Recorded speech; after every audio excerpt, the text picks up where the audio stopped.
कहते हैं कि झूठ ज़्यादा नहीं चलता और झूठ के पैर नहीं होते, और झूठ को छिपाने के लिए जो 100 झूठ बोलने पड़ते हैं, और जितना झूठ छिपाने के लिए झूठ बोलते हैं उतना ही झूठ के दलदल में फंसते चले जाते हैं।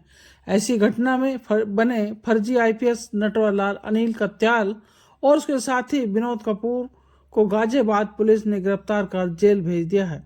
अब हम आपको विस्तार से बताते हैं। गाजियाबाद पुलिस ने फर्जी आईपीएस और उसके साथी को गिरफ्तार किया। इनमें से एक खुद को रिटायर आईपीएस अधिकारी और वर्तमान में गृह मंत्रालय में सलाहकार बताकर अधिकारियों को धमकाता था और उन पर मामलों में रफा दफा करने या फिर लाइसेंस जारी करने के नाम पर अनैतिक दबाव डालता था।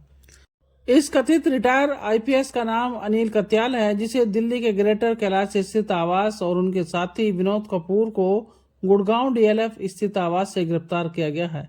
विनोद कपूर के खिलाफ थाना इंदिरापुरम में धोखाधड़ी का एक मुकदमा दर्ज था।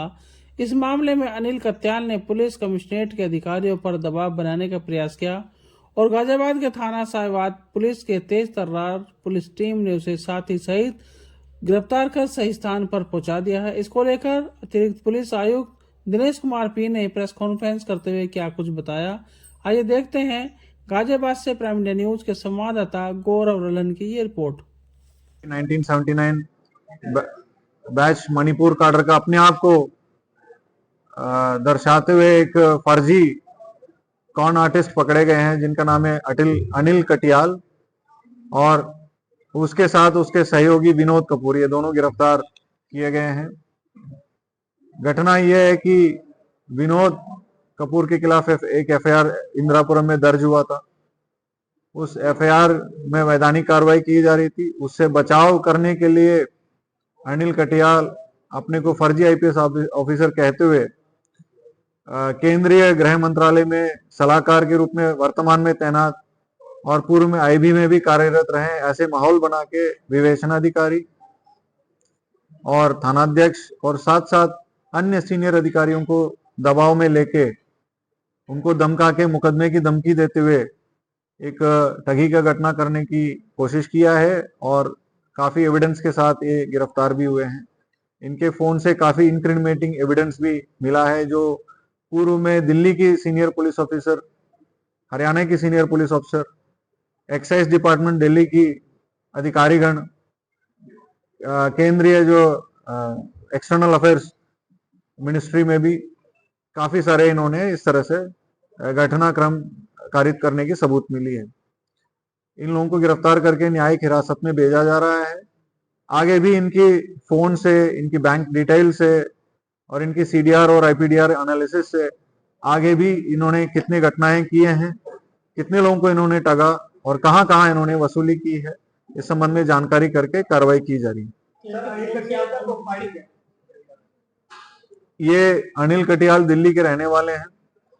ये अपना under graduation, post graduation chemistry में सेंट स्टीफेंस कॉलेज दिल्ली से पढ़े हैं, पास आउट हुए हैं। फिर उसके बाद यूएस में जाके येल यूनिवर्सिटी में पीएचडी करने की अपने एडमिशन लिया। बाद में ड्रॉप आउट होके यहाँ पे हिंदुस्तान लीवर में सीनियर सेल्स पोजीशन में 20 साल काम किए हैं। उसके बाद यामाहा मोटरसाइकिल्स कंपनी में इन्होंने सेल्स में 2000 से 2005 तक काम किए। फिर 2006 से 2015 तक वाइस प्रेसिडेंट कॉर्पोरेट अफेयर्स के रूप में वोडाफोन कंपनी में काम किया है। ये सेंट स्टीफेंस के पढ़े हुए थे, इस वजह से सेंट स्टीफेंस कॉलेज का हिस्ट्री है, काफी सारे सिविल सर्वेंट्स वहां से पास आउट हुए हैं। उनके कॉन्टैक्ट्स को इन्होंने यूज किया। साथ साथ वोडाफोन कॉर्पोरेट अफेयर्स के रूप में लॉ एनफोर्समेंट एजेंसी के साथ ये क्लोजली काम किया है, जिसमें तमाम यूपी की सीनियर आईपीएस अफसर को जानते हैं due to this Vodafone position. इन दोनों चीजों को इन्होंने दुरुपयोग किया है, इनके कॉन्टैक्ट्स को दुरुपयोग किया है।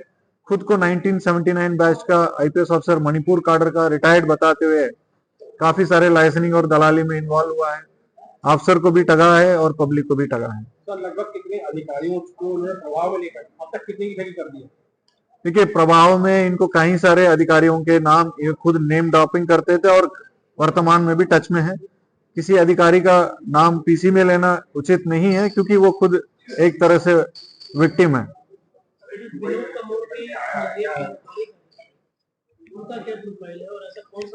विनोद कपूर जो है एक इंफ्रास्ट्रक्चर कंपनी चलाते हैं, दिल्ली इंफ्रास्ट्रक्चर लिमिटेड करके, जो तमाम सारे एयरपोर्ट्स में इंफ्रास्ट्रक्चर डेवलपमेंट का काम किया।